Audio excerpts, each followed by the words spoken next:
কোনো রকম বাধা বিপত্তি ছাড়াই অবাধে তোলা হচ্ছে সাদা পাথর। একটি অসাধু চক্রের পাথর উত্তোলনের কারণে এই জায়গাটি এখন খানাখন্দে ভরপুর এবং দেখতেও প্রায় মরুভূমির মতো।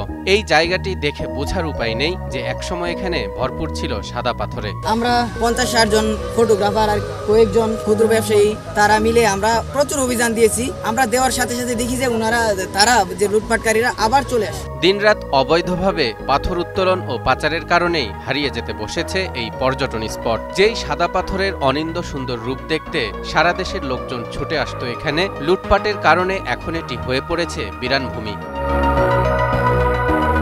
সাদা পাথর, যেখানে সবুজ বন, পাহাড় আর ঝর্ণা মিলেমিশে একাকার।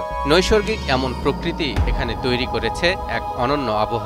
বাইরের শহরগুলোতে অনেক মানুষ সাদা পাথর প্রতি বছরই ঘুরতে আসে, কিন্তু এখন বর্তমানে দেখা যাচ্ছে যে পাথরগুলো আর নাই। আগে যে সৌন্দর্যটা ছিল, আগে আমরা গেলে যে একটা সুন্দর লাগতো, সব জায়গায় সাদা পাথর ছিল, এখন অ্যাকচুয়ালি কিছুই নাই। এক বছর আগেও এখানে বিশাল বিশাল সাদা পাথরের ভাঙা ভাঙা চুনা পাথর ছড়িয়েছিল, যা পাহাড়ের মাঝে সৃষ্টি করত এক অপরূপ দৃশ্য। কিন্তু এক শ্রেণীর অসাধু মহলের ব্যাপক লুটপাটের কারণে এখন সেখানে তৈরি হয়েছে বড় বড় গর্ত। সাদা পাথরে যদি আজকে আপনি গত বছরের একটা ছবি নেন বা আজকের একটা ছবি নেন, আপনার কাছে দৃশ্যমান হয়ে যাবে যে আজকের এই সাদা পাথর আর গত বছরের সাদা পাথর ডে এন্ড নাইট ডিফারেন্ট। আপনি দেখতে পাবেন ওখানে কোনো পাথর নেই। স্থানীয়দের অভিযোগ, প্রশাসনের ছত্রছায়ায় দিনে দুপুরে চলছে অবৈধভাবে এসব পাথর উত্তোলন আর লুটপাট। 5 আগস্ট 24-এর পরে কয়েক হাজার কোটি টাকা, 1 কোটি টাকা না, 100 কোটি টাকা না, হাজার হাজার কোটি টাকার পাথর লুটপাট হয়েছে। প্রশাসন দায়ী।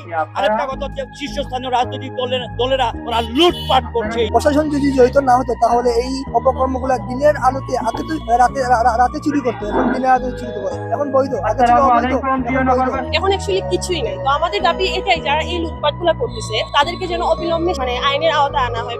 সব মশার বিরুদ্ধে সুরক্ষা দিতে এলো বসুন্ধরা এক্সট্রিম অ্যারোসল, মশার বিরুদ্ধে এক্সট্রিম সুরক্ষা। লাগামহীন এমন লুটপাটে প্রায় পাথরহীন হয়ে পড়েছে সিলেটের কোম্পানিগঞ্জ উপজেলার পর্যটন এলাকা সাদা পাথর।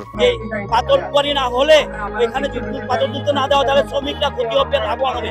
এটা কিন্তু এটার জন্য এরা করতেছে না, এটা হচ্ছে ভণ্ডামি, এটা হচ্ছে সম্পূর্ণ ভণ্ডামি। এদিকে অবৈধভাবে এসব পাথর ও বালু উত্তোলনের কথা স্বীকার করে এ সংক্রান্ত মামলার কাজ চলমান আছে বলে জানিয়েছেন সিলেট জেলা পুলিশ সুপার মোহাম্মদ মাহবুবুর রহমান। এখন পর্যন্ত আমার সিলেট জেলায় গোয়েনঘাট এবং কোম্পানিগঞ্জ থানায় 31টি মামলা হয়েছে এই সংক্রান্ত। 31টি মামলায় প্রায় 376 জনকে এজাহারনামীয় আসামি এবং এখানে আরো প্রায় 250 থেকে 300 অজ্ঞাতনামা আসামিকে অন্তর্ভুক্ত করা হয়েছে এবং এদের মধ্য থেকে আমরা প্রায় 81 জনকে অ্যারেস্ট করেছি এই মামলাগুলো রিলেটেড। অন্যদিকে জেলা প্রশাসক মোহাম্মদ শের মাহমুদ মুরাদ জানান, প্রকৃতি রক্ষায় জেলা প্রশাসনের চেষ্টা অব্যাহত রয়েছে।